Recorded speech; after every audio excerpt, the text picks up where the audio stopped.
یفقهوا قولی. مل کر پڑھیے. قلت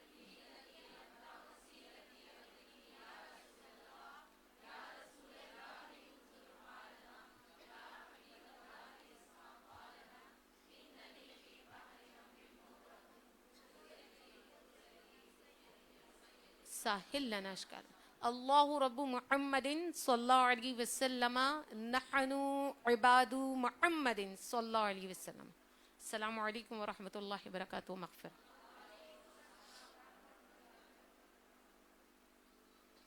آج ہم جس موضوع پر گفتگو کریں گے وہ ہے ذکر الہی اور روح کی زندگی.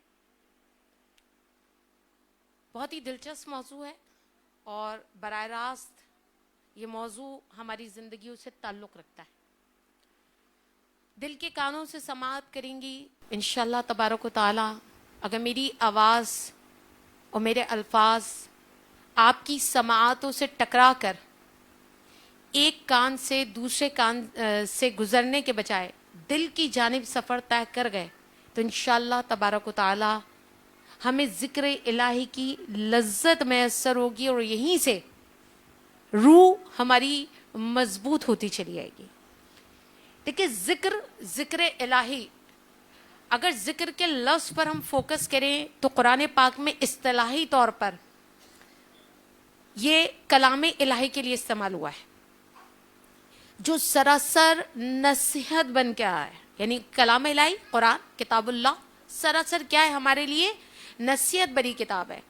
پہلے اس سے قبل بھی جتنے انبیاء کرام علیہ الصلوۃ والسلام پر کتب نازل ہوئیں وہ سب بھی کیا ہے؟ ذکر تھیں. اور یہ قرآن بھی کیا ہے؟ ذکر ہے. جیسے کہ سورہ ہجر آیت نمبر 9 میں اللہ کریم نے فرمایا انا نحن نزلنا الذکر وانا لہ لحافظون. یعنی ہم نے ہی اس ذکر کو نازل کیا، یعنی ہم ہی نے اس کتاب کو نازل کیا اور ہم ہی اس کی لحافظون حفاظت کرنے والے ہیں. تو ذکر کے اصل معنی کیا ہوئے؟ لغوی طور پر یاد دلانا، بار بار نصیحت کرنا، ہوشیار کرنا، تنبیہ کرنا، یاد دلانا.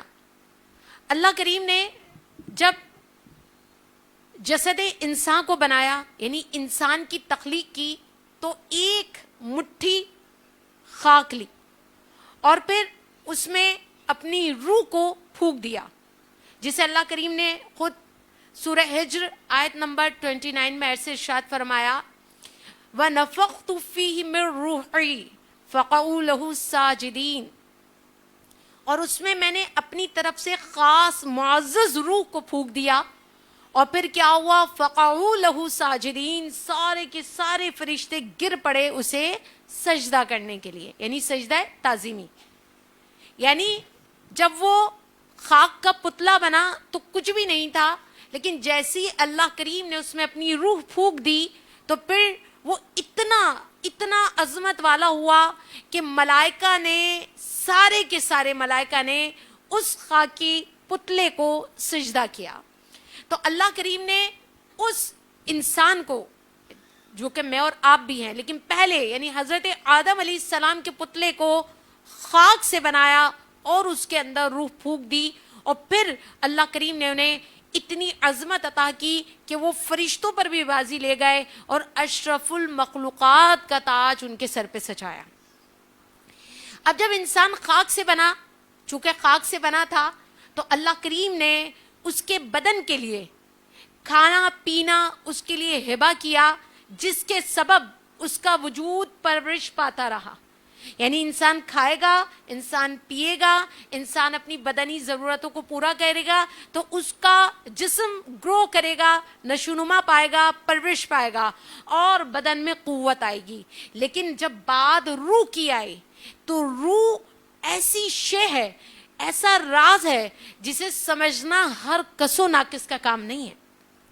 یہ اللہ نے انسان میں پھونکی ہے اور اس کی حقیقت کو انسان کے لیے سمجھنا اتنا آسان نہیں ہے. روح کے لیے اللہ نے ایک غذا رکھی ہے، روح کی اپنی ایک طاقت ہے، روح کی اپنی ایک قوت ہے، اور اس روح کی حفاظت بھی ہے۔ اور اب روح کی غذا، روح کی طاقت، روح کی قوت، روح کی زندگی اور اس کی حفاظت ممکن کیسے ہے؟ یہ سب کرنے کے لیے صرف اسی وقت ممکن ہے جب آپ روح بنانے والے، روح کو پھونکنے والے خالق کے حکم کے مطابق اپنی زندگی گزاریں گے۔ اللہ کریم نے سورہ ملک میں فرمایا اَلَا يَعْلَمُ مَنْ خَلَقَ وَهُوَ اللَّطِيفُ الْخَبِيرُ، کیا وہی نہیں جانے گا جس نے پیدا کیا؟ کتنا خوبصورت انداز ہے۔ اَلَا يَعْلَمُ مَنْ خَلَقَ، ارے کیا وہی نہیں جانے گا؟ وہ نہیں جانے گا تو پھر کون جانے گا؟ جس نے خلق کیا، وہ اپنی تخلیق کو اگر وہ نہیں جانے گا تو پھر کون جانے گا؟ وَهُوَ اللَّطِيفُ الْخَبِيرُ، حالانکہ وہ بہت ہی باریک بھی اور بہت ہی باخبر ہے۔ تو اللہ کریم نے روح کو پھونکا، اور اس روح کو چونکہ اللہ نے انسان کے جسم میں ڈالا تو اللہ نے اس کی غذا، اس کی طاقت، اس کی قوت، اس کی محافظت کے لیے جو شے مقرر کی، وہ شے ہے ذکر اللہ۔ بس جسم خاکی جسم بنایا تو اس کی بھی طاقت، قوت، حفاظت کے لیے اللہ نے منہ کے ذریعے کھانا پینا یعنی غذا کو ضروری قرار دیا کہ غذا تمہارے جسمانی وجود کے لیے ازحد ضروری ہے، اور یہ غذا تمہارے جسمانی وجود کو طاقت، قوت، استحکام عطا کرے گی، اور یہی غذا تمہیں مختلف بیماریوں سے بچائے گی۔ لیکن بات تو ہے روح کی، تو روح کے لیے اللہ کریم نے کیا پیارا اَلَا يَعْلَمُ مَنْ خَلَقَ وَهُوَ اللَّطِيفُ الْخَبِيرُ، جس نے بنایا کیا وہ نہیں جانے گا؟ تو سنو، وہ تو بڑا باریک بھی ہے، اور اللہ نے روح کو بنایا، اور روح کی طاقت، قوت، استحکام و محافظت کے لیے جو غذا بنائی وہ روحانی غذا ہے، یعنی ذکر اللہ۔ اور ذکر اللہ ہی کیوں بنایا؟ اس لیے کہ جس طرح مختلف اجناس، مختلف اشیاء اور مختلف غذا کی چیزوں سے ہمارا جسم نشوونما پاتا ہے، اسی طرح روح ذکر اللہ کی غذا سے بلندی کی طرف، ارتقاء کی طرف، لطافت کی طرف اور سرور کو محسوس کرتی ہے۔ یعنی جس طرح ذکر اللہ کی صورت میں روح کو غذا ملے گی تو روح بلندی کی طرف پرواز کرے گی، روح کا ارتقاء ہوگا، آگے کی طرف جائے گی، روح میں لطافت ہوگی، اور سب سے اہم بات ہماری روح کو سرور ملے گا۔ سمجھ میں آئے یہاں تک؟ اب آگے میں نے آپ کو خاک اور روح کا امتزاج بتایا، تو یہ جو خاکی جسم ہے یعنی مادی جسم ہے کیا؟ تو یاد رکھیے خلقت کے اعتبار سے، اپنی تخلیق کے اعتبار سے ہماری مادی جسم پابند بھی ہے، محدود بھی ہے۔ مادہ کی تعریف ہی ہم نے یہ پڑھی تھی، وہ ٹھوس شے ہے جو جگہ بھی گھیرتی ہے، وزن بھی رکھتی ہے، یہی پڑھا تھا نا۔ تو کیا یہ اپنے خلقت کے اعتبار سے پابند بھی ہے اور محدود بھی ہے؟ لیکن روح اس کے بالکل برعکس، فوق الادراک، یعنی ہمارے فہم و گما سے بھی بڑھ کر، یعنی روح ایسی شے ہے جس کا آپ ادراک نہیں کر سکتے، ما بعد طبیعتی حقیقت ہے، یہ میٹا فزکس، آپ اسے نہیں جان سکتے، لیکن جاننے کی کوشش کریں گے تو جان سکیں گے۔ یہ بظاہر نظر نہیں آتی، لیکن آپ اسے محسوس کریں گے اور آپ اس کا خیال بھی رکھیں گے۔ ہوا نظر تو نہیں آتی، محسوس تو کر سکتے ہیں۔ تو یاد رکھیے روح ایک ما فوق الادراک، یعنی جس کی لیے عقل ادراک نہ کر سکے، جس کو عقل سمجھ نہ سکے، یہ وہ شے ہے۔ تو عقل کی تو رسائی ہے ہی نہیں روح تک۔ تو یہاں پر آ کر بات سمجھ میں ہوئی کہ مادی جسم تو پابند بھی ہوگا، محدود بھی ہوگا، اور اب آسان لفظوں میں کہوں، روح تو وہ ہوگی جو نہ پابند ہوگی اور نہ ہی محدود ہوگی، کیونکہ وہ روح ہے۔ تو بات چونکہ انسان جسم اور روح سے مل کے بنا ہے، تو بات یہ ہے کہ جب ہماری شخصیت کی تعمیر ہوگی تو کیا جسم سے ہوگی یا روح سے؟ سوال پیدا ہوتا ہے۔ تو بات یہ ہے کہ بات جب شخصیت کی تعمیر کی ہوگی اور روح ہماری اندر بیمار ہوگی اور جسم ہمارا پرورش پا رہا ہوگا، یہ صورت ہو سکتی ہے نا؟ اور یہ صورت مینو آن اس وقت ہے کہ جسم میرا اور آپ کا پرورش پا چکا ہے، پا رہا ہے، لیکن ہماری روح بیمار ہے اندر سے، تو معاملہ بڑا عجیب ہے. اور وہ کیا عجیب ہے کہ انسانی شخصیت کی تعمیر میں روح کا کردار فیصلہ کن اہمیت رکھے گا. یعنی میری شخصیت میرے گوشت پوش سے نہیں بنے گی، میری شخصیت میری روح سے بنے گی. اسے مزید سمجھاؤں، یاد رکھیے جب تک ہمارے خاکی جسم پر بشریت کے اوصاف غالب رہیں گے، بشریت اس کے اوصاف غالب رہیں گے، ہماری روح کمزور رہے گی، مدحمل رہے گی، دبی دبی. اب آپ سوچ رہے ہوں گے بشریت کے اوصاف کیا ہیں؟ دیکھیں بشریت کے ایک اعلیٰ اوصاف بھی ہیں، اس کی بات نہیں کری. بشریت کے اوصاف یعنی میں اور آپ یہ سمجھے کہ زندگی کا مقصد ہے کھاؤ پیو پڑھو شادی کرو بچے دنیا میں لاؤ ان کی ذمہ داری اٹھاؤ بوڑھے ہو جاؤ اور مر جاؤ. اگر آپ نے بشریت کا محض صرف یہی سلسلہ رکھا ہے اور سمجھا ہے تو یہ بشریت کا ظاہر بڑا سطحی ہے. اور اگر بشری یہی اوصاف غالب ہیں تو یاد رکھیے پھر آپ کی روح اندر سے انتہائی کمزور، لاغر، پریشان اور دبی دبی ہے.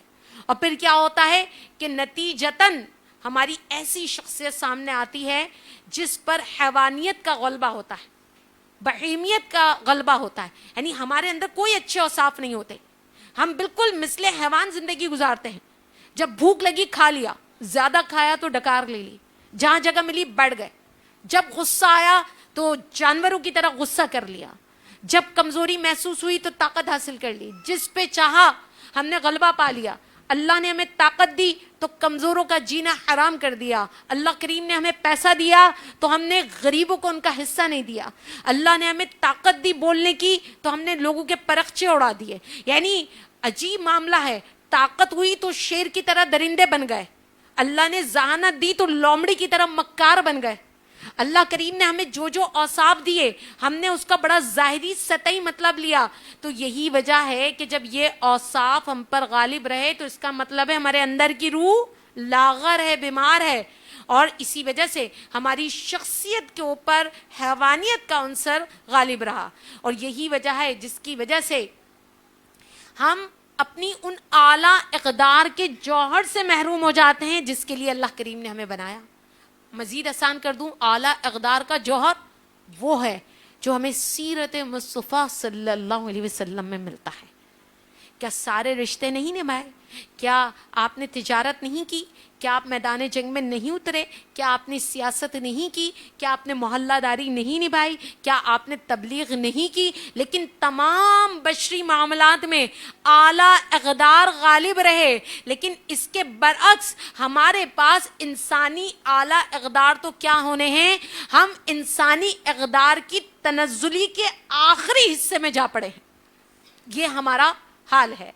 لیکن ایک معاملہ ایسا بھی ہو سکتا ہے کہ جو لوگ ذکر اللہ کی اہمیت کو سمجھتے ہیں اور اللہ کریم کے احکامات پر چلتے ہیں تو آہستہ آہستہ ان کے جسم پر بشریت کی گرفت ڈھیلی ہو جاتی ہے، آہستہ آہستہ.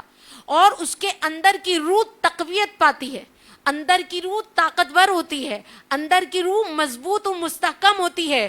اور نتیجتاً اب کیا ہوتا ہے؟ جب روح بیمار تھی تو حیوانی عنصر غالب تھا، اب روح طاقتور ہے تو انسان ملکوتی صفات اس پر غالب آ جاتے ہیں.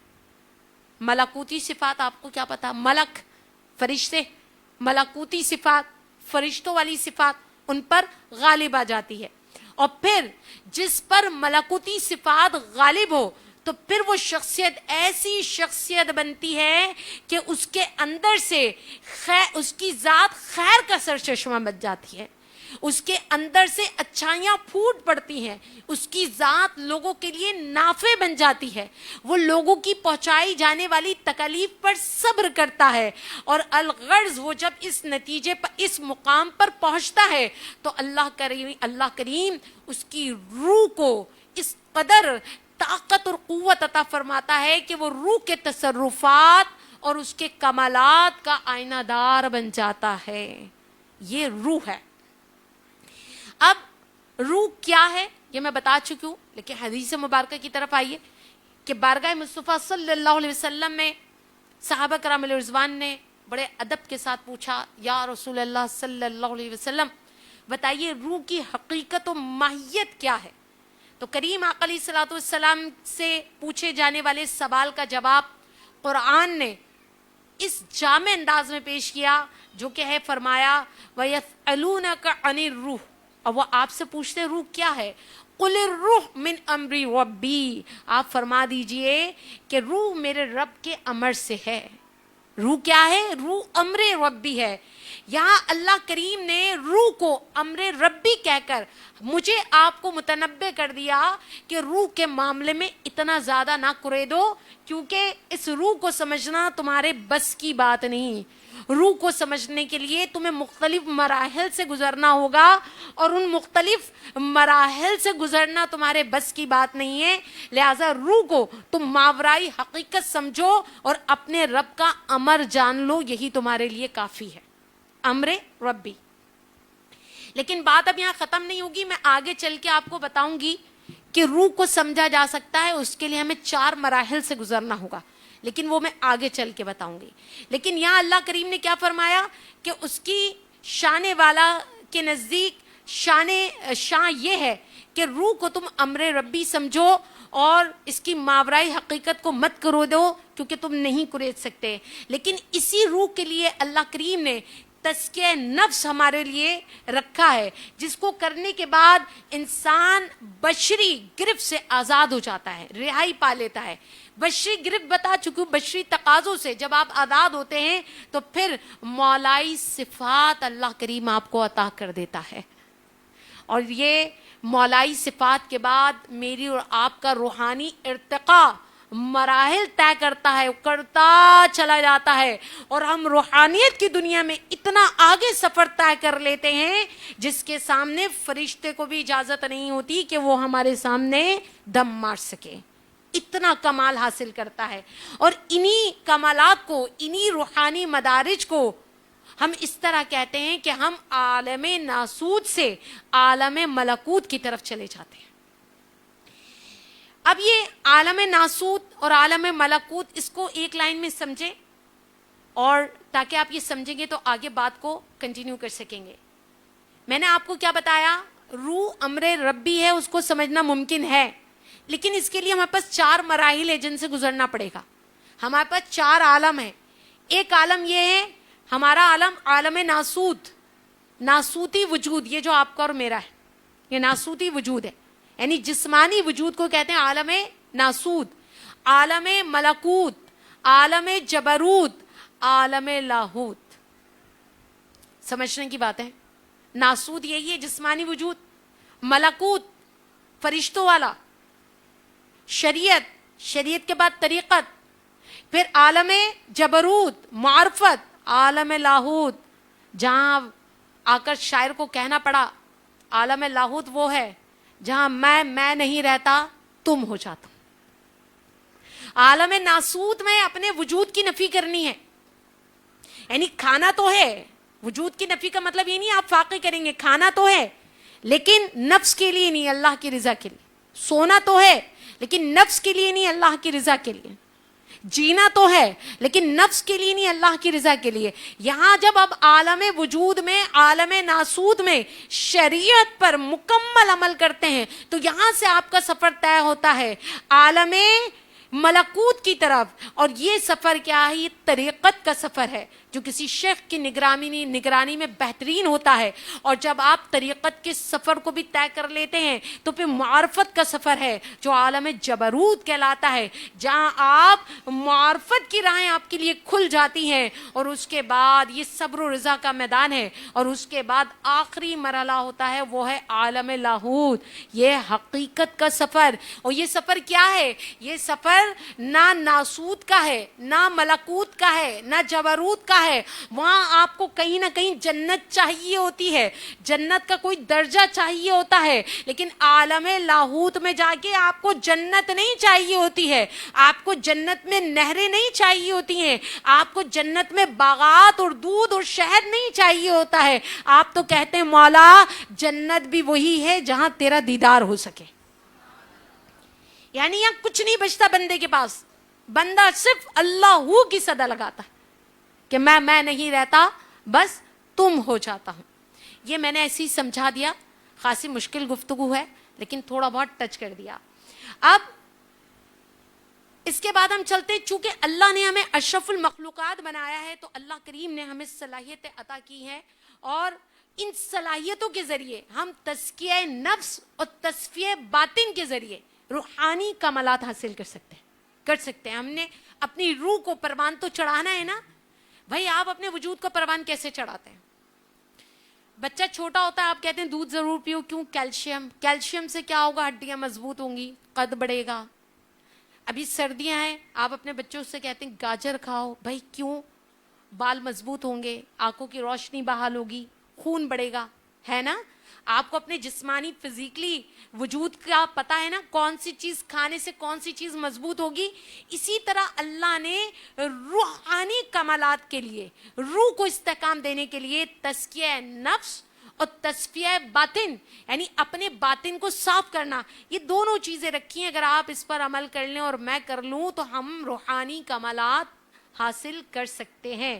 اور یہی وجہ ہے جب ہم روحانی کمالات حاصل کرتے ہیں، اور کوئی بھی شخص جب تقرب اللہ کا مقام حاصل کر لیتا ہے، یعنی اللہ کا قرب حاصل کر لیتا ہے، تو یہ وہ مقام ہے جہاں اللہ کی محبت اس کے اندر پیوست ہو جاتی ہے، اس کے ریشے میں اللہ کی محبت پیوست ہو جاتی ہے، اس کے خون میں اللہ کی محبت گردش کرتی ہے، دوڑتی ہے، اور اس کی روح کی انرجی، اس کی روح کی توانائیاں رفتہ رفتہ اس کے جسم پر غالب ہو جاتی ہیں. اور یقین جانے پھر روحانی طاقت، یہ روحانی روشنی سے پورا شبستہ روشن ہو جاتا ہے، اور جتنی بھی تیرگیاں ہیں، یعنی جتنے بھی اندھیرے ہیں، سب دور ہو جاتے ہیں. آسان لفظوں میں روح کی لطافت جب درجہ کمال کو پہنچتی ہے، روح کی لطافت جب درجہ کمال کو پہنچتی ہے تو اس کے جسم کی کثافت بھی لطافت سے بدل جاتی ہے.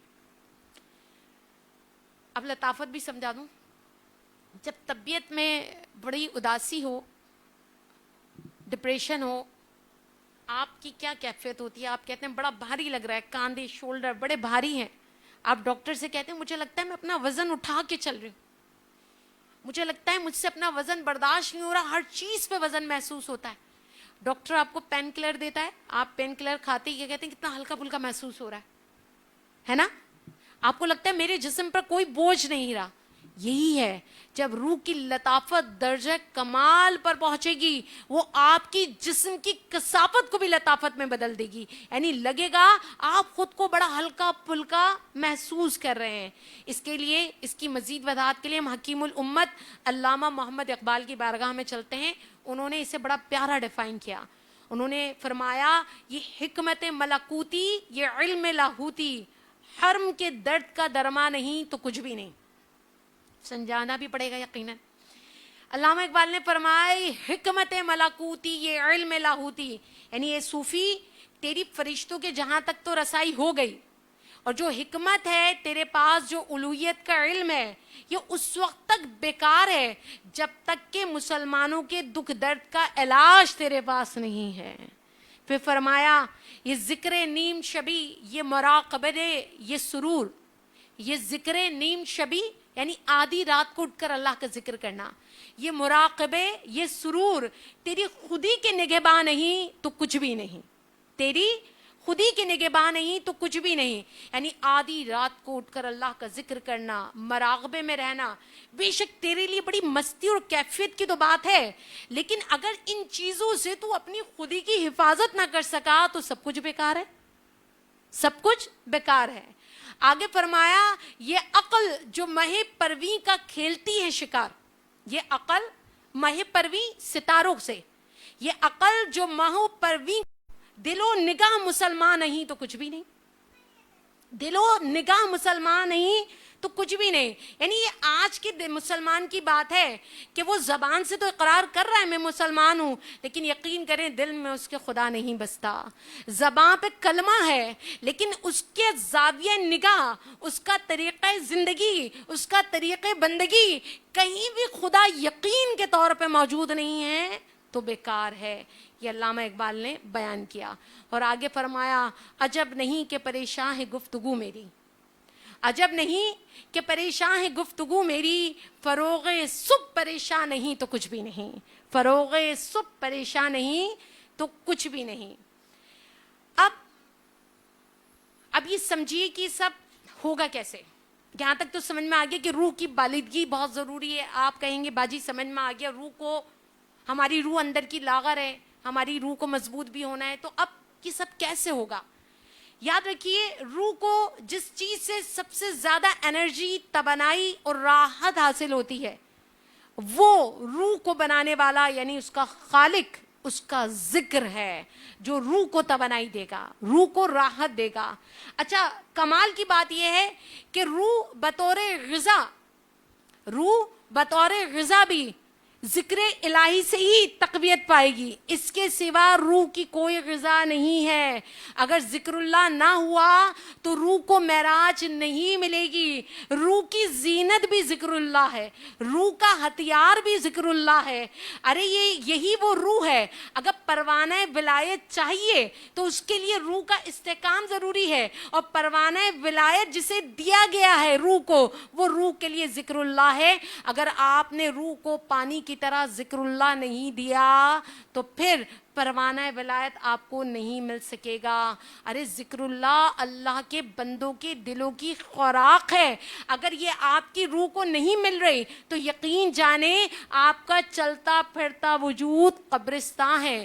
ہمارے گھر قبرستان ہیں اور اس میں ہماری زندہ لاشیں ہیں جو چل رہی ہیں, پھر رہی ہیں. اور یاد رکھیے یہ ذکر اللہ ہی ہے جس سے گھروں کی آبادی ہے. اگر گھر میں 10 افراد ہیں اور ذکر اللہ سے خالی ہیں, اللہ کریم ان گھروں کو گھر نہیں مانتا بلکہ وہ بظاہر زندہ لاشوں کا قبرستان ہے.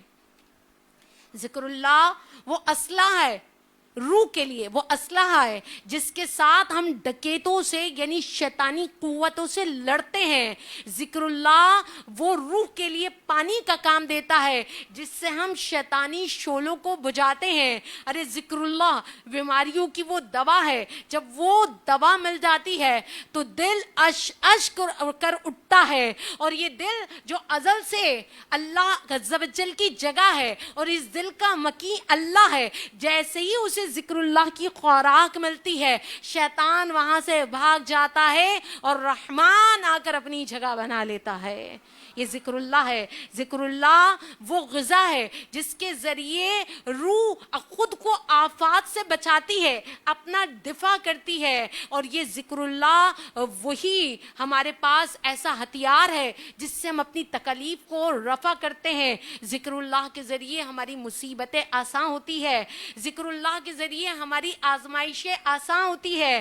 یہ ذکر اللہ خالی ذکر اللہ نہیں ہے بلکہ ہمارے لیے پناہ گاہ ہے. جب آسمان سے زمین کے چاروں سمت سے اگر بلائیں ہم پر نازل ہو تو یہ اللہ کا ذکر ہمارے لیے پناہ گاہ بن جاتا ہے.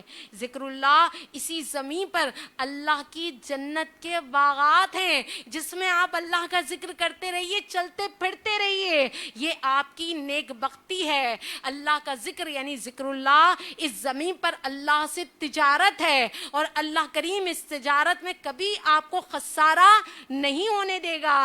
ذکر اللہ وہ نعمت ہے جو افسردہ اور اداس دلوں کو راحت عطا کرتی ہے. اور آخری بات یہی ذکر اللہ ذاکر کو مذکور سے ملا دیتی ہے.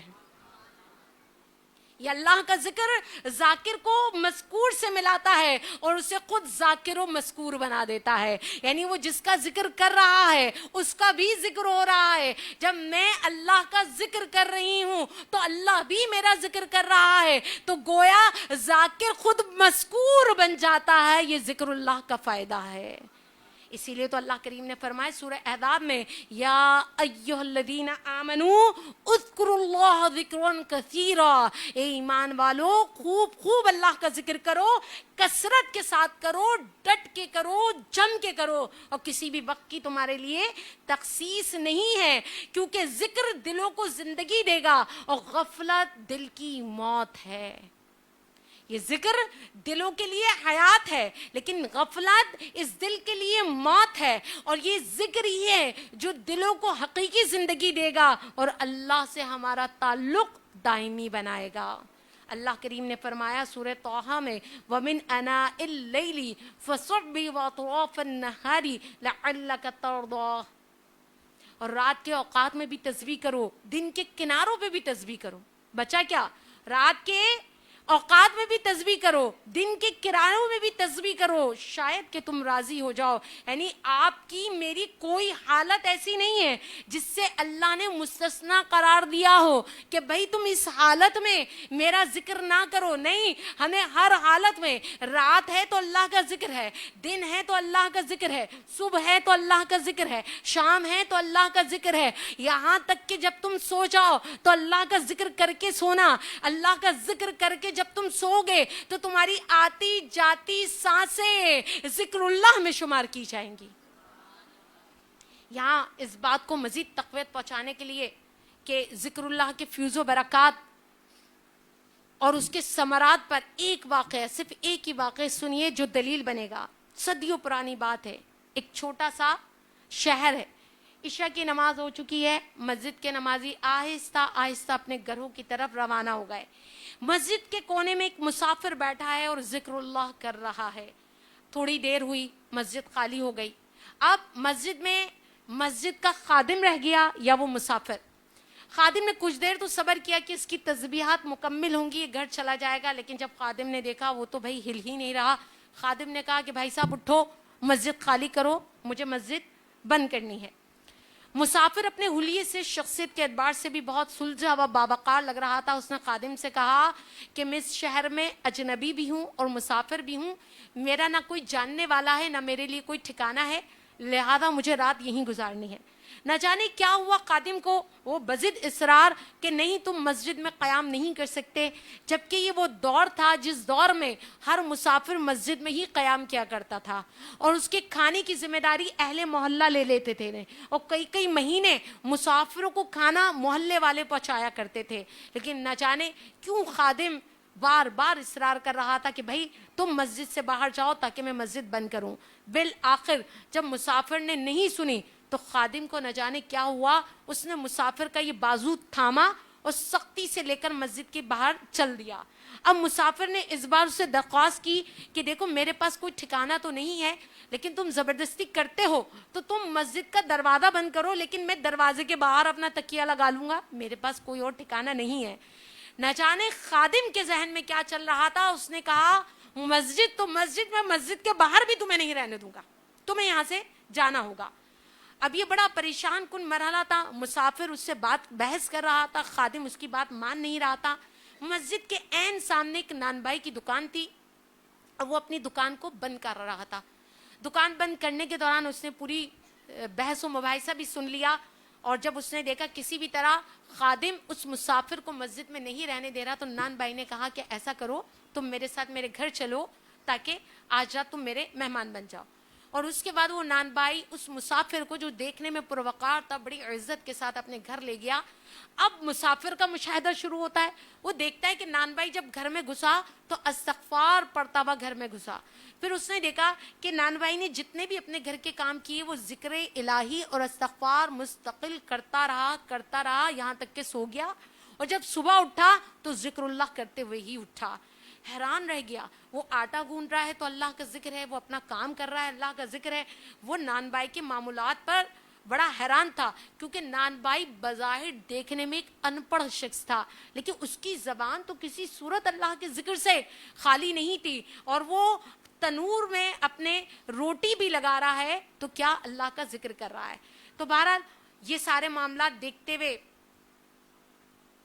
آپ بڑے حیران ہوئے، اور اس سے پوچھنے بھی لگے کہ بھائی یہ کیا معاملہ ہے کہ تم ہر وقت اللہ کا ذکر کرتے ہو۔ اچھا، پوچھنے والا مسافر اہل علم تھا، تو خود ہی اس کی حالت دیکھ کر اس نے ذہن میں آیا کہ فاذکرونی اذکرکم، تم میرا ذکر کرو میں تمہارا ذکر کروں گا۔ پھر ان کے ذہن میں آیا واشکروا لی ولا تکفرون، اور تم میرا شکر ادا کرو میں اور نہ ہی تم میرا انکار کرو. پھر آپ نے سورہ آل عمران کا ذہن میں آیا کہ الذین یذکرون اللہ قیاما وقعودا علی جنوبہم، یعنی کچھ ایسے لوگ ہیں جو اٹھتے بیٹھتے کروٹوں پہ ہر حالت میں اللہ کا ذکر کرتے ہیں اور اللہ کو یاد کرتے ہیں. یعنی یہ ساری چیزیں ان کے ذہن میں آ رہی ہے تو اور بار بار وہ یہ سوچ بھی رہے ہیں کہ یہ کیسا ان پڑھ معمولی نانبائی ہے، لیکن اسے تو زندگی کی حقیقت پتہ ہے کہ اللہ کا ذکر کیسا ہے. یذکرون اللہ قیاما وقعودا، یعنی کسی بھی حالت میں اللہ کا ذکر نہیں چھوڑنا. تو لہٰذا ان سے رہا نہیں گیا اور انہوں نے پوچھا کہ بھائی تم اتنی کثرت سے اللہ کا ذکر کرتے ہو، کیوں کرتے ہو؟ نمبر ایک، اور نمبر دو، تمہیں اس کا کوئی فائدہ بھی ملا؟ نان بھائی نے کہا کہ یہ تو مجھے نہیں پتا میں کیوں کرتا ہوں، لیکن مجھے اللہ اپنے ارد گرد محسوس ہوتا ہے. دوسرا یہ کہ میں اس لیے کرتا ہوں کہ میں نے اللہ کے ذکر کے سبب آج تک جتنی دعائیں مانگی کوئی دعا ایسی نہیں ہے جو رد ہوئی ہو سوائے ایک دعا کے. وہ ایک دعا میری پتہ نہیں کیوں قبول نہیں ہوتی، یقیناً اس کے پیچھے میرا کوئی نہ کوئی ایسا گناہ ہے جو رکاوٹ بنا ہوا ہے. اب مسافر نے بڑے حیرت اور تعجب سے پوچھا، اے نوجوان نان بھائی مجھے بتاؤ تمہاری کون سی دعا ہے جو ابھی تک قبول نہیں ہوئی؟ نان بھائی نے کہا میری زندگی کی سب سے بڑی خواہش یہ ہے کہ میری ملاقات اس وقت کے امام ابو عبداللہ احمد بن حنبل سے ہو جائے جو میری اوقات و بساط بھی نہیں. آپ نے جب یہ بات سنی تو آپ مسکرا دیے اور فرمانے لگے لو میاں خوش ہو جاؤ، تمہاری اللہ نے یہ دعا قبول کی اور آج اللہ نے زبردستی حنبل کو تمہارے گھر بھجوا دیا، زبردستی تمہارے گھر بھجوا دیا. تو یہ اللہ کے ذکر کی برکتیں ہیں. اس سے شان پتہ چلتی ہے جو لوگ اللہ کا ذکر کرتے ہیں اللہ کریم انہیں کس قدر نوازتا ہے، انہیں اپنی بارگاہ میں کتنا یاد رکھتا ہے.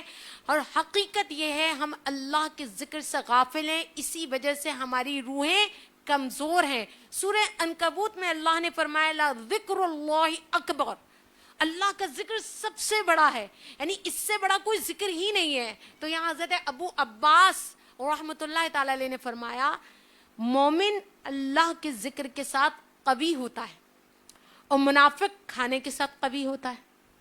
اچھا یہ قول جب میں نے ابو عباس کا پڑھا تو یقین کریں ایک لمحے کے لیے میں نے اپنا بھی محاسبہ کیا کہ فی زمانہ میں اور آپ تو ہر وقت یہ سوچتے ہیں کہ کیا کھائیں جو ہم اسٹرانگ ہو جائے، ہمیں طاقت مل جائے، ہمیں قوت مل جائے، ہماری کمزوری دور ہو جائے. فرمایا ایمان والا وہی ہے جو اللہ کے ذکر کے ساتھ خود کو قوی اسٹرانگ محسوس کرتا ہے، اور منافق وہ ہے جو خود کو کھانے کے ساتھ قوی محسوس کرتا ہے. یہاں ایک لمحے کے لیے سوچئے کہ میرا اور آپ کا شمار کہیں منافقین میں تو نہیں. اور ذکر کی تو وہ برکتیں ہیں کہ کریم آقا علیہ الصلوۃ والسلام نے فرمایا 2 کلمات ادا کر لو، زبان پہ تو ہلکے ہیں لیکن یقین کرو میزان عمل پہ سب سے بھاری ہوں گے. اور وہ کیا ہے؟ سبحان اللہ و بحمدہ سبحان اللہ العظیم. ارے یہ ذکر ہمارے لیے پناہ گاہ ہے، یہ ذکر ہمارے دلوں کی راحت ہے، ہمارے دلوں کی حیات ہے. حضرت عبداللہ بن خبیب رضی اللہ تعالیٰ عنہ سے روایت کے فرمایا حضور اکرم صلی اللہ علیہ وسلم نے تم سورہ اخلاص اور معوذین یعنی سورہ فلق اور سورہ ناس صبح شام 3 بار پڑھو، وہ تمہارے لیے ہر چیز سے کفایت کریں گی. ہمارا یقین کامل نہیں ہے. ابھی میں آپ سے کہوں نا کہ آپ مجھ سے کہیں، میں نہیں، کہ سعدیہ باجی مجھ پہ کالا جادو ہے، میں آپ سے کہوں سورہ فلق اور سورہ ناس پڑھیں، آپ بولیں گے نہیں کالے عملیات کا توڑ قرآن میں نہیں ہے. نہیں ان چیزوں سے، ارے قرآن میں کس کا توڑ نہیں ہے. قرآن پڑھنے والوں کو اللہ نے جنت الفردوس میں اعلیٰ مقام دیا. قرآن میں تفکر کرنے والے ولایت کے اعلیٰ درجے پہ پہنچے. قرآن پہ تحقیق کرنے والوں نے ایمان نہ لانے کے باوجود سمندر کی گہرائی میں تیرنا سیکھ لیا، ہوا کی فضا میں اڑنا سیکھ لیا. اور آپ کا ایک کالے عملیات، وہ قرآن میں اس کا توڑ نہیں ہے. قرآن میں ہر چیز کا توڑ ہے. اور کہا یہ 2 صورتیں اور سورہ اخلاص اگر صبح شام پڑھ لو تمہارے لیے کفایت کریں گی. کفایت کیا؟ تمام شروں سے ہمیں محفوظ رکھیں گی. لیکن ہمارا یقین کامل نہیں ہے. حضرت انس سے مروی ہے کہ حضور علیہ الصلوۃ والسلام نے فرمایا جو شخص گھر سے نکلے اور پھر کہے بسم اللہ توکلت علی اللہ ولا حول ولا قوت الا باللہ العلی العظیم، تو یقین کریں تیرے لیے کافی ہے اور تو بچ گیا، تو نے ہدایت حاصل کی اور تو نے شیطان کو اس کی راہ سے ہٹا دیا. لیکن ہمارا یہ یقین نہیں ہے.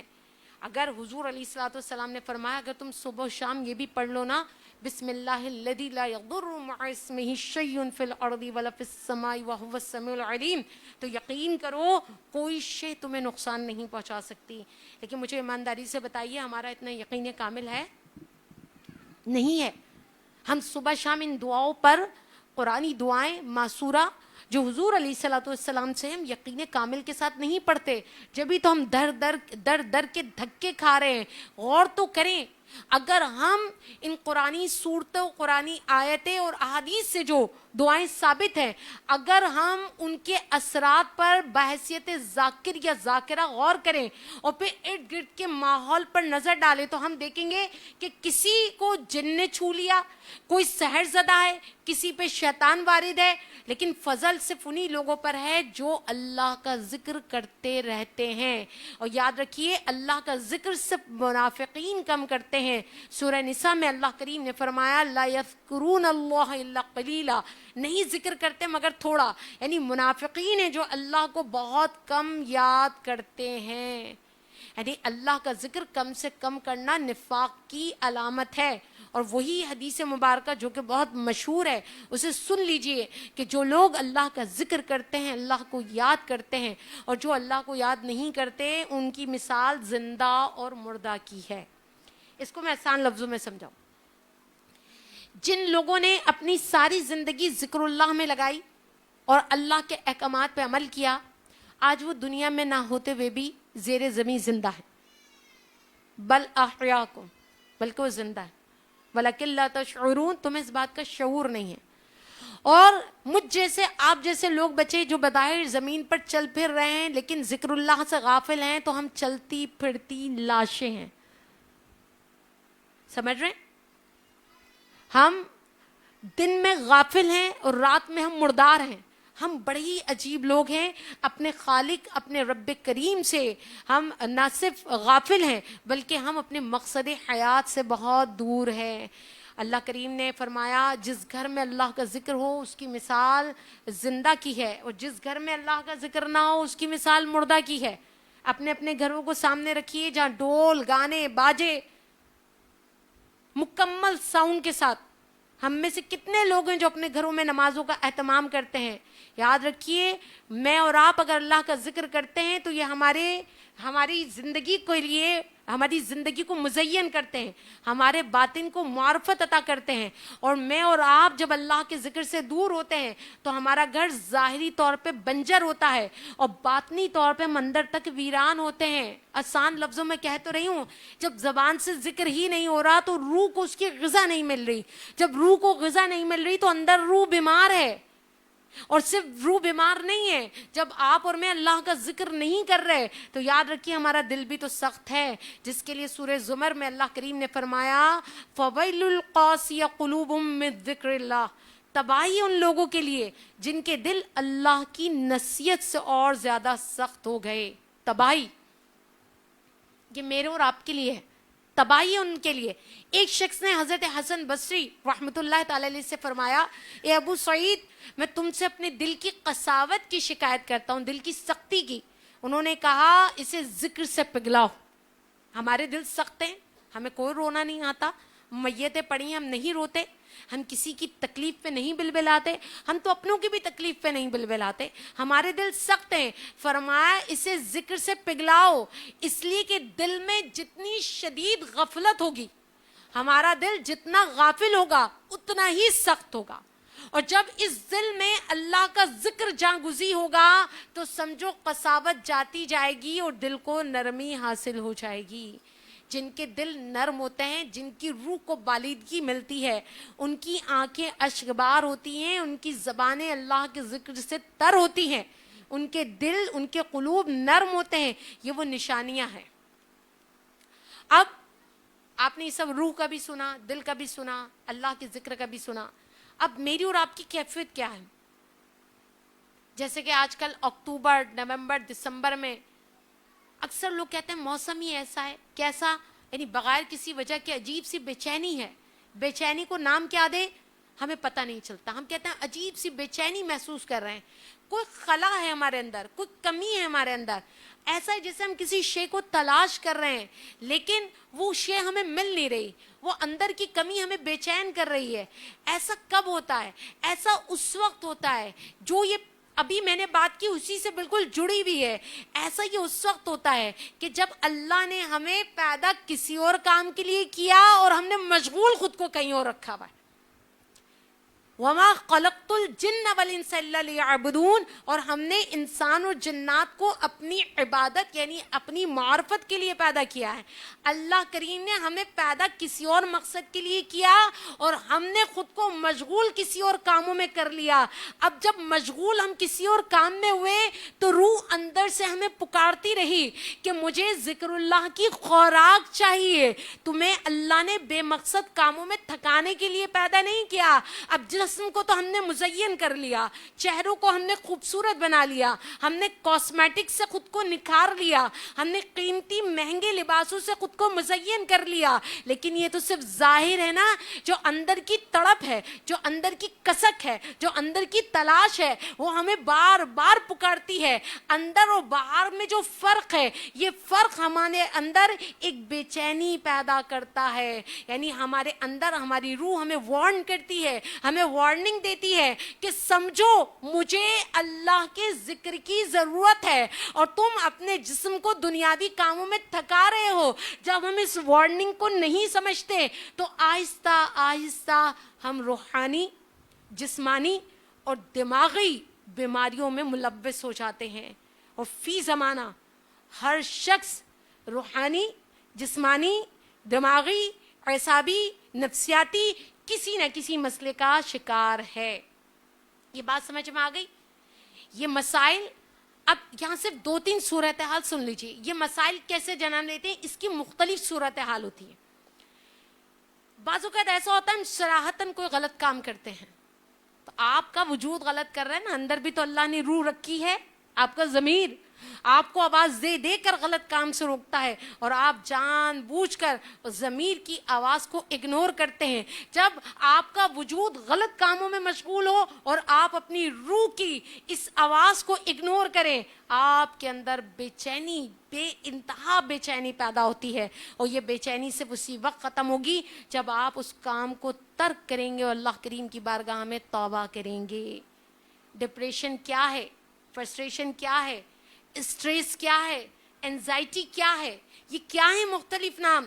یہ سب روح کی پریشانی ہے, یہ روح کا اضطراب ہے, یہ روح کی بیماری ہے, یہ روح ہے جو بے چین ہے آپ کے اندر. وجہ یہ جسم گناہوں کی وجہ سے, گناہوں کی کثافت سے بھاری در بھاری ہوتا جا رہا ہے. روح اپنی لطافت چاہ رہی ہے, جسم گناہ سے کثیف یعنی بھاری ہو رہا ہے. کثیف سمجھے گندگی کا ڈھیر. گھر میں کسی جگہ پہ گندگی پڑی ہو, آپ کو اطمینان ہوگا؟ آپ کی آنکھیں گندگی دیکھ رہی ہیں, آپ کہیں گے نہیں اس جگہ کو صاف کرو. جگہ وہ صاف ہو گئی, اطمینان آپ کو ملے گا. بالکل یہی صورتحال ہے. جسم گناہوں کی کثافت تلے دبا جا رہا ہے. روح اندر سے آوازیں دے دے کر لاغر ہو رہی ہے. روح استحکام چاہ رہی ہے, روح لطافت چاہ رہی ہے, روح غذا چاہ رہی ہے, روح طاقت اور قوت چاہ رہی ہے. یہ جو عجیب سا معاملہ ہے نا, یہ معاملہ ہمیں ڈپریشن کی طرف, فرسٹریشن کی طرف, اینزائٹی کی طرف اور اسٹریس کی طرف لے جاتا ہے.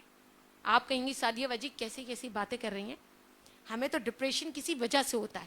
تو میں بھی تو آپ سے یہی کہہ رہی ہوں کہ آپ اپنی ننھی جان پہ بوجھ کیوں ڈال رہے ہیں, کیوں جان رہے ہیں؟ لا یکلف اللہ نفسا الا وسعها. اللہ کسی بھی شخص پر اس کی اتنا مکلف ہی نہیں کرتا اس کی طاقت سے زیادہ.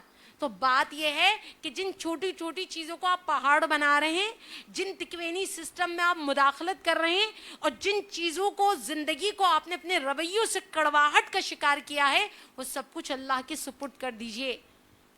پھر آپ اور میں کیا کریں گے؟ میں اور آپ خود کو اللہ کریم کی اطاعت میں لگا دیں. نکاح کے لیے جوڑ, کاروبار میں برکت, گھروں میں محبت, چاہت کی چاشنی, ہمارے بند کاروبار کی روانی اور دیگر معاملات اللہ کے سپرد کیجیے. یہ اللہ کریم اپنی مہربانی سے کرے گا.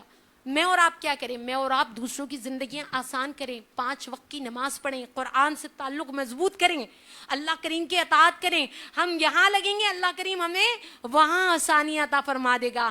جب آپ اپنی ساری ذمہ داریاں اللہ کریم کے سپرد کر دیں گے اور صراط مستقیم پہ چلتے ہوئے اپنی زندگی گزاریں گے تو اللہ کریم غیب سے آپ کی مدد فرمائے گا.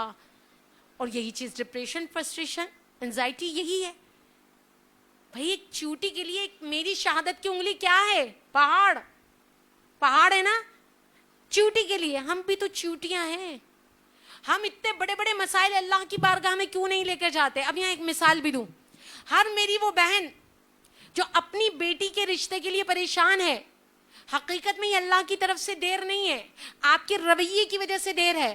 جس دن آپ اپنے بیٹے کے لیے گھر سے نکلی یہ سوچ کر میں رنگت نہیں دیکھوں گی، میں اس کے نین نقش نہیں دیکھوں گی، میں منہ کھلوا کے اس کے دانت نہیں گنوں گی، میں اس کے قد پہ ٹونٹنگ نہیں کروں گی، بلکہ میں صرف فقط اس لیے جا رہی ہوں کہ میری آنے والی نسل اللہ اور رسول کی اطاعت میں لگ جائے. میں لڑکی کا خاندان، حسب نسب، اس کی ماں، اس کی دینداری دیکھ کے شادی کروں گی. آپ یہاں نیت کر کے نکلیے، اللہ کریم کسی اور گھر سے کسی اور عورت کو آپ کی بیٹی کے لیے نکلوا دے گا. آپ تو یہاں رو رو کے کہہ رہی ہیں میری بیٹی سانولی ہے، کوئی لے کے نہیں جا رہا، اور خود بیٹے کے لیے آپ گوری چٹی تلاش کر رہی ہیں. آپ کا بیٹا میٹرک پاس ہے، آپ اس کے لیے ماسٹر کی بھی لڑکی ڈھونڈ رہی ہیں، پھر آپ کی انٹر کی بھی بچی کو کون لے کے جائے گا؟ آپ اپنے 45 سال کے بیٹے کے لیے جس کی طلاق بھی ہو چکی ہے، اور آپ جا کے بڑی ڈھٹائی کے ساتھ جب کہتے ہیں نا کہ نہیں کوئی 28 سال کی لڑکی دکھا دو لیکن کنواری ہو، آپ جو کچھ لوگوں کو دے رہے ہیں وہ ڈپریشن کی صورت میں آپ کے سامنے آ رہا ہے. آپ اس طرف سے طاقتور ہیں تو آپ کسی کی بچی کا مذاق اڑا رہے ہیں، لیکن قدرت دوسرے زاویے سے آپ کے سامنے لا کر کھڑا کرتی ہے، جسے ہم مکافات عمل بھی کہتے ہیں. یہی ڈپریشن. بھائی آپ رشتوں کو اپنی زندگی میں آسان بنا لینا. آپ ان محفلوں میں بیٹھ کر کسی بھی بچی کی دینداری دیکھ کے رشتہ طے کیوں نہیں کر لیتے؟ آپ اپنے خاندان میں کسی بچی کی اچھائی دیکھ کر رشتہ طے کیوں نہیں کر لیتے؟ آپ اپنے 40 سالہ بیٹے کے لیے کوئی 40 سال کی بچی کیوں نہیں لے آتے کہ اس کا بھی اس طرح گھر بس جائے گا؟ میں یہ نہیں کہہ رہی 40 سالہ بیٹے کے لیے 45 سال کی لائیں، نہیں، 40 سالہ بیٹے کے لیے 40 سال کی بچی کیوں نہیں لے آتے؟ ارے آپ تو اتنا ظلم کر رہے ہیں کہ آپ کسی کے گھر جا کے کہتے ہیں ہماری بہو بھاگ گئی 2 بچے چھوڑ کر، ہمیں وہ پلوانے ہیں، اور سامنے وہ ایک بچی جو آپ سے کہتی ہے کہ ہاں میں یہ ذمہ داری لینے کو تیار ہوں لیکن میری بھی ایک بچی ہے، تو آپ کہتے ہیں وہ آپ اپنے گھر چھوڑ کر آئیے گا، وہ میکے والے رکھیں گے. اتنے سفاک. پھر آپ رو رو کے کہہ رہے ہیں مولا میرے حق میں تو کوئی اچھا ہی نہیں ہے، میری زندگی تو آسان نہیں ہے. پورا معاشرہ اس آگ میں سلگ رہا ہے. پاکستان میں بچیوں کی شادیاں نہیں ہو رہی، کتنے کروڑ بچیاں 40 سال سے ابب ہو گئے، ان کے گھر آباد نہیں ہو رہے، ان کے گھر تقدیر کی وجہ سے آباد نہیں ہو رہے، ان کے گھر ہمارے کرتوت کی وجہ سے آباد نہیں ہو رہے. یہ کیا بات ہے بھائی؟ بیٹی کی ماں ہوں تو مظلوم، بیٹی کی ماں ہوں تو ظالم، ایک ہی وقت میں ظالم ایک ہی وقت میں مظلوم. بیٹا پوری کمائی بہو کو دے تو زن مرید، داماد پوری کمائی بیٹی کو دے تو شاندار بہترین. بیٹا اگر بیماری میں بہو کو کھانا کھلا دے تو بغیرت بے حیا، اور داماد صبح شام ٹرے میں بیٹی کو کھانا دے تو الحمدللہ اتنا اچھا داماد ملا ہمیں نصیب سے. داماد کو اس لیے عزت ملے گی کہ وہ بیٹی کا شوہر ہے، اتنی عزت کہ چائے بھی نہیں گے تو دودھ پتی، صوفے پہ بھی بٹھائیں گے تو پہلے ایک بار ہاتھ سے صاف کریں گے، وہ آئے گا تو 2 پنکھے ادھر لگا دیں گے. اور بہو وہ آپ کی بیٹی کی بیوی نہیں ہے، وہ ساری زندگی آپ کے معیار تک اترنے کے لیے قبر میں اتر جاتی ہے لیکن سسرال والوں کا دل نہیں جیت پاتی ہے. آپ نے داماد کو تو پلیٹ میں رکھ کے سب کچھ دے دیا، اس کو عزت حاصل کرنے کے لیے سسرال میں نہ محنت کرنی پڑی، نہ مشقت اٹھانی پڑی، نہ آپ کی چاپلوسی کرنی پڑی، نہ آپ کے تلوے چاٹنے پڑے، نہ آپ نے اس پہ کوئی ایلیگیشن لگایا، فقط یہ کہ وہ داماد ہے. ارے جتنی عزت آپ اپنے داماد کو دے رہے ہیں اس کا عشیر اپنی بہو کو تو دے کر دیکھیے. بہو کے لیے آپ نے ایک پورا معیار نامہ بنایا ہوا ہے، آتے ہی 7 بجے اٹھ جانا ہے، کام تمہیں سارے گھر کے کرنے ہیں، میرے بچوں کو کھانا تمہیں کھلانا ہے، تمہیں دیگر ذمہ داریاں بھی نبھانی ہیں، تمہیں راتوں کو بھی جاگنا ہے، پھر بھی تم بہو ہمارا دل نہیں جیت سکتی. کیوں بھائی؟ اس لیے کہ تم بہو ہو. ارے جتنی عزت آپ داماد کو دے رہے ہیں اس کا اشیر بہو کو بھی تو دیجیے. عورت اس وقت ہار جاتی ہے جب ساری مشقتیں اٹھا کر اسے اس کا حاصل عزت کی صورت میں بھی نہیں ملتا. تو یہ ہے وہ نفاق، یہ وہ نفاق ہے. ان باتوں کو سمجھنے کی کوشش کیجئے. یہ ہے ڈپریشن، یہ ہے فرسٹریشن، یہ انزائٹی. اس ساتھ کیجئے، اس ساتھ بھریے. اب وہ دور تو ہے نہیں دادا کرے گا پوتا بھگتے گا، نہیں، آپ اس ہاتھ کیجئے، اس ہاتھ. اس وقت جتنے سوشل مسائل ہیں زمین پر وہ عورتوں کی پیداوار ہے. عورتیں ڈیلیور کر رہی ہیں مسائل. بے اولاد بچیوں کا جینا ان عورتوں نے حرام کیا ہوا ہے، مردوں نے نہیں. مرد کمپرومائز کر لیتے ہیں، ہوں گے مٹھی بھر مرد، لیکن زیادہ تر مرد کمپرومائز کر لیتے ہیں. یہ عورت ہے عورت کی دشمن. یہ ساری محلے کی عورتیں جو تانا زنی کرتی ہیں یا پوچھ پوچھ کے اسے آدھا کر دیتی ہیں. اولاد نہیں ہوئی، اولاد نہیں ہوئی. کیوں نہیں ہوئی؟ عورت بانجھ ہے کہ مرد نہیں کرتے باتیں، آپ عورتیں کرتے ہیں. شادی نہیں ہوئی، پہلا سوال اللہ اللہ کر کے شادی ہو جائے تو اولاد نہیں ہوئی. اولاد ہوئی تو شوہر سے نہیں بنتی، گھر کے کام کاج نہیں کرتی. یہ ساری زندگی مشکل عورت بنا رہی ہے عورت کی. اور یہی وجہ ہے کہ سب سے زیادہ ڈپریشن کا شکار بھی عورت ہے. پر سب سے زیادہ مرد تو اس حال میں بھی مطمئن ہے. وہ تو بیٹی کی شادی نہ ہو کہتا ہے اللہ کی مرضی، اولاد نہ ہو کہتا ہے اللہ کی مرضی. اس کے کانوں میں جو زہر انڈیلا جا رہا ہے کسی بھی صورت میں کسی بھی رشتے میں، وہ انڈیل عورت رہی ہے. ٹھیک ہے، اگر آپ یہاں ایز اے ساس اپنے بیٹے کے کانوں میں زہر انڈیل کا فاتح بن بھی گئی تو مکافات عمل بیٹی کی صورت میں سامنے آئے گا. ارے آپ اور میں خود کو انسان بنا لیں، سدھار لیں، ہر بچی کا گھر آباد ہو سکتا ہے. ہر بچی اپنے گھر میں خوشیوں کے ساتھ بچ سکتی ہے. پہلے تو یہ فکر بچی کا گھر آباد نہیں ہو رہا. جب گھر آباد ہوتا ہے تو اب اس گھر کو آباد کرنے اور بسانے کا بھتہ بھی ساری زندگی ہمیں دینا ہوتا ہے. یہ وہ دور نہیں ہے کہ نکاح ہو گیا اب تو اس کے بچے آئیں گے تو وہ خرچہ بھی اٹھانا ہے، ہمیں مختلف رسومات کا خرچہ بھی اٹھانا ہے، ہمیں اس کو مالی طور پہ بھی مدد کرنی ہے. کیا طریقہ ہے یہ؟ کیا ہے؟ جہیز کے نام پہ لاکھ روپے بٹور لینے ہیں. اور اسی طرح لڑکوں کے لیے بھی ہے. یہاں بچیاں بری کے نام پہ پتہ نہیں کیا کچھ چاہتی ہیں. ارے انسان انسانوں سے پیار کریں اور انسان انسانوں کے لیے بیائے جائیں تو یقین کریں صحابہ کرام علیہ رضوان کی طرح رشتہ مضبوط ہوگا.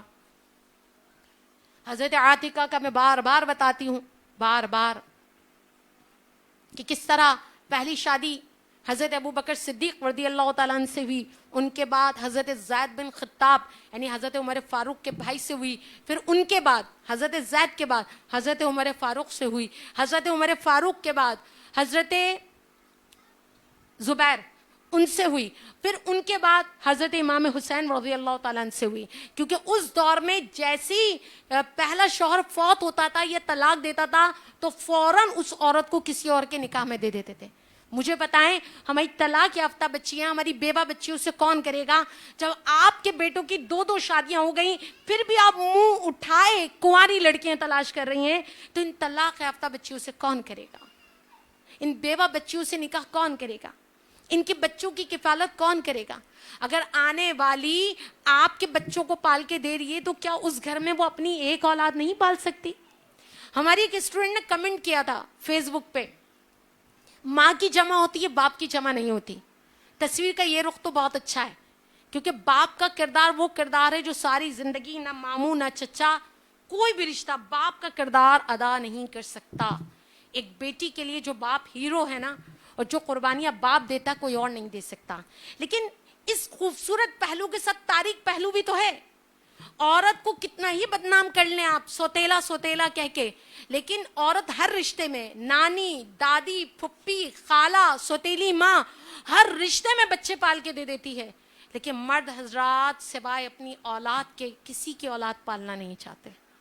پہلی شرط یہ ہوتی ہے کہ ماں میں اس لیے شادی کروں گا، اس شرط پہ اس سے کہو کہ اپنے بچے میکے میں چھوڑ کر آئے.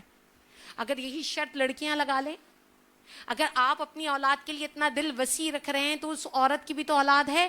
تو مرد اپنی اولاد کے علاوہ کسی کے لیے باپ بننا نہیں چاہتا. صحیح, پھر باپ کی جمع نہیں ہے. عورت کی ماں کی جمع ٹھیک ہے, عورت تو ہر رشتے میں بچے پال دیتی ہے, چاہے کمی کے ساتھ, چاہے بیشی کے ساتھ, ظلم کے ساتھ یا نرمی کے ساتھ یا سختی کے ساتھ, بہرحال وہ دوسروں کے بچے پال کر دے دیتی ہے. یہ سمجھ میں آ گیا, ڈپریشن, فرسٹریشن, انزائٹی. اور ایک اور اہم بات, خدا را یہ قیمتی مہنگے لباسوں کی برانڈ سے باہر آئے. جو ایک بار لباس پہن لیا دوبارہ بھی پہن لے, کوئی گالی نہیں ہے. اپنے مردوں کو حرام کمائی کی طرف راغب نہ کریں, اس دکھاوے سے باہر آ جائیں. 20-20 ہزار کے سوٹ اور جو ایک تقریب کے بعد دوبارہ نہیں پہننے, اسراف ہے اسراف. سادگی کی طرف آئیں, سادگی ایمان کی علامت ہے. بات بہت آگے چلی گئی اس لیے میں واپس آ گئی, آگے تک آپ خود سمجھ آئیے گا. اچھا, یہ سارے معاملات جو میں نے بتائے نا, اس جملے میں سمجھیے گا جو میں کہہ رہی ہوں تاکہ بات کو میں سمیٹ رہی ہوں. شیطان ہمارے خون میں گردش کر رہا ہے, اور اتنا کرتا ہے کہ ہمارے دماغ پہ بھی قبضہ کرتا ہے, ہمارے دل پہ بھی قبضہ کرتا ہے, ہماری زبان پہ بھی کرتا ہے. کیسے؟ ہماری زبان دوسروں کے لیے تکلیف دے, ہمارا دماغ دوسروں کے لیے برا سوچتا ہے, ہمارا دل دوسروں کے لیے بغض, حسد, عداوت کی جگہ بن جاتا ہے. تو یہ شیطان ہے. تو خدا را ذکر اللہ کے ذریعے اپنی روح کو مستحکم کیجئے, اور شیطان کو اپنی زندگی سے نکالیں, اپنے رشتوں سے نکالیں, اپنے رزق سے نکالیں, اپنی نگاہوں سے نکالیں, اپنے خیالوں سے نکالیں, اپنی سوچ سے نکالیں, اپنے تفکر سے نکالیں. ارے شیطان کو ہر جگہ سے نکال دیجئے, زندگی میں خود ہی اطمینان محسوس ہوگا. اور جو لوگ بڑے ذام میں کہتے ہیں نا, ارے ہم نے جسے ایک بار چھوڑ دیا سو چھوڑ دیا, جس گلی جانا نہیں اس کا ذکر بھی کیا کرنا. لا تعلقی, بہت عرصے اپنے خونی رشتوں سے دور رہنا, ان سے کلام نہ کرنا, یہ آپ نے کیا ہے, لیکن آپ کی روح چاہتی ہے. اب یہاں ایک فلسفہ سنیے گا. روحوں نے جب کہا نا الستو بربکم, تو اس وقت میں آپ کو نہیں جانتی تھی, آپ مجھے نہیں جانتے تھے, لیکن اس وقت کا جو لمس ہے یا اس وقت کی جو آشنائی ہے وہ آج بھی دنیا میں ہمیں ایک دوسرے کو کشش کرتی ہے. ہمیں بس اوقات ہم کسی سے پہلی بار ملتے ہیں لیکن لگتا ہے سالوں سے جانتے ہیں, اور پہلی بار میں وہ بندہ ہمارے دل کو لگ جاتا ہے. یہ کیا ہے؟ الستو بربکم. روح پر فدا ہو گئی تھی. ارے جب میری اور آپ کی روح ایک دوسرے پہ فدا ہے جبکہ خونی تعلق نہیں ہے, تو بہن بہن کی اور بہن بھائی کی روح کتنی فدا ہوگی. اور آج آپ ذرا سی دنیاوی باتوں پر میل جول چھوڑ کر بیٹھے ہیں, زندگی موت چھوڑ کے بیٹھے ہیں. آپ نے دیکھنا چھوڑ دیا, آپ نے تعلق نبھانا چھوڑ دیا, اس دہلیز پہ جانا چھوڑ دیا. روح کہاں مانے گی آپ کی ساری گندگی؟ روح بار بار کہتی ہے صلح کر لو, روح بار بار کہتی ہے اس سے مل لو, اور جب آپ نہیں سنتے تو روح کی بے قراری انتہائی ناقابل بیان ہوتی ہے. اسے ہی انزائٹی کہتے ہیں, اسے ہی ڈپریشن کہتے ہیں. اور یاد رکھیے, بار بار کہتی ہوں, جوانی پھر بھی خونی رشتوں کے بغیر گزر سکتی ہے. اپنی اولادوں کے کہنے پر بہن بھائیوں کو نہ چھوڑیے, کیونکہ بڑھاپا ان خونی رشتوں کے بغیر نہیں گزر سکتا.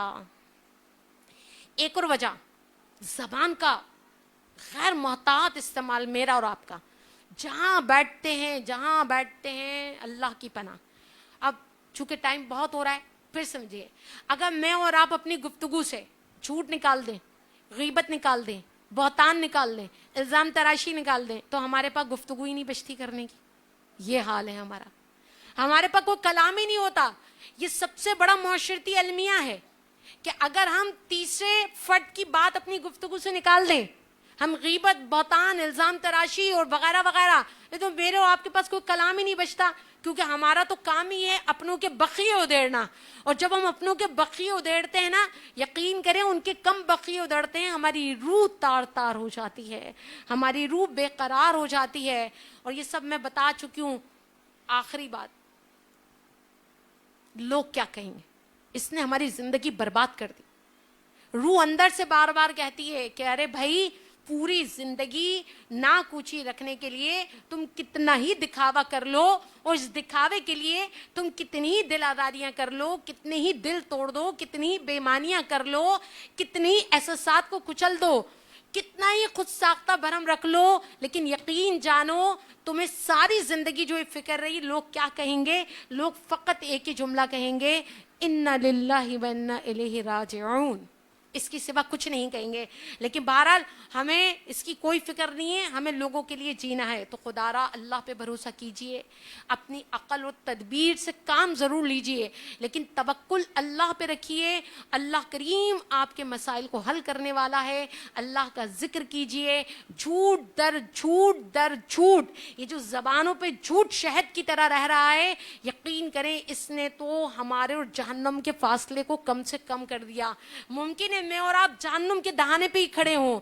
تو جھوٹ بڑی خطرناک چیز ہے, اور اس وقت میں اور آپ 99% جھوٹ میں مشغول ہیں. اور دین سے دوری تو میں کیا کہوں, دین کے قریب آنا چاہتا کون ہے؟ اگر ہم جیسے ظاہری طور پہ جو دین کے قریب ہیں, لوگ ہمیں لوئر سمجھتے ہیں, لوگ ہمیں حقیر سمجھتے ہیں, لوگ ہمیں غریب سمجھتے ہیں, لوگ ہمیں عجیب سمجھتے ہیں. کمال کی بات ہے, کمال کی بات ہے. میں ایک بار ڈیفینس گئی, وہاں میں بات کر رہی تھی, تو میں اللہ اللہ کا ذکر کر رہی ہوں, وہ مجھے خالی آنکھوں سے دیکھ رہے ہیں. میں نے ان سے پوچھا جس اللہ کا میں ذکر کر رہی ہوں کیا اس اللہ کو آپ نہیں جانتے؟ آپ کو اس اللہ کی بارگاہ میں نہیں جانا؟ کیا آپ کو مرنا نہیں ہے؟ ہم تو دیکھیں پاکستان میں جی رہے ہیں, غریب ہے نا, تو ہم تو مرنے سے پہلے 1000 بار پہلے مر چکے. غربت کے ہاتھوں مرتے ہیں, پریشانیوں کے ہاتھوں مرتے ہیں, ٹینشن کے. ان امیروں کا کیا بنے گا جو اے سی کے بغیر بھی نہیں رہتے, جو کاسمیٹکس کے پیچھے اپنی اوریجنل اسکن چھپائے چھپائے رہتے ہیں, اس قدر مصنوعی لائف گزارتے ہیں امیر. مجھے سمجھ نہیں آتا یہ سانس بھی کیسے لیتا. جو زندگی کا مزہ ریالٹی میں ہے, جو زندگی کا مزہ سادگی میں ہے, واللہ عالم گردن بھی ایسی رکھتے ہیں کہ بعض اوقات مجھے لگتا ہے سریا ڈلا ہوا ہے.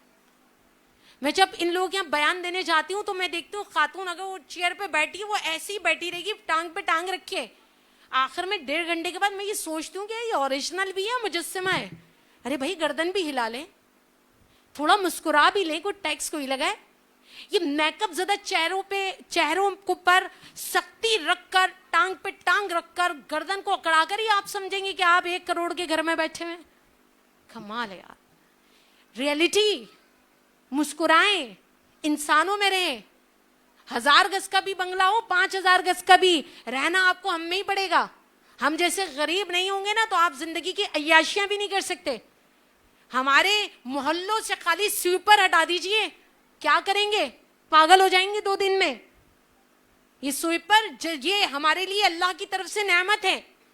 اس کا جو بھی کام ہے آپ اسے جو بھی سمجھے, حقیر نہ سمجھے. یہ حقیر اور عام سی لوگ تو ہیں جو ہماری عیاشیوں پہ, ہمارے بڑے بڑے گھروں پہ تعریفیں کر رہے ہیں, ہمارے کاموں پر تعریفیں کر رہے ہیں. ارے یہ 99% تالیاں بجانے والے اگر ہماری زندگیوں میں نہ رہے, مجھے بتائیں فتح اور کامیابی کا مزہ کیا رہ گیا؟ آپ کامیاب ہو گئے, کوئی تالی بجانے والا نہیں ہے. آپ کامیاب ہو گئے, کوئی تعریف کرنے والا نہیں ہے. یہ 99% آپ کی کامیابی کو کامیاب کرتے ہیں. اگر یہ کامیابی اور جشن منانے والے 99% لوگ نہ ہو, ارے یہ 5-5 ہزار گز کے بنگلے آپ کا مقبرہ بن جائیں گے. نظام کیسا؟ انسانوں میں رہیے اور نہ رہیں ابھی ہم میں. دیکھیں ہم تو اتنے غم سہ چکے ہوتے ہیں بحیثیت غریب, اتنی مشکلات سہ چکے ہوتے ہیں, اتنی سختیاں, کہ قبر میں تو انشاءاللہ اللہ کی رحمت ملے گی ہی ملے گی.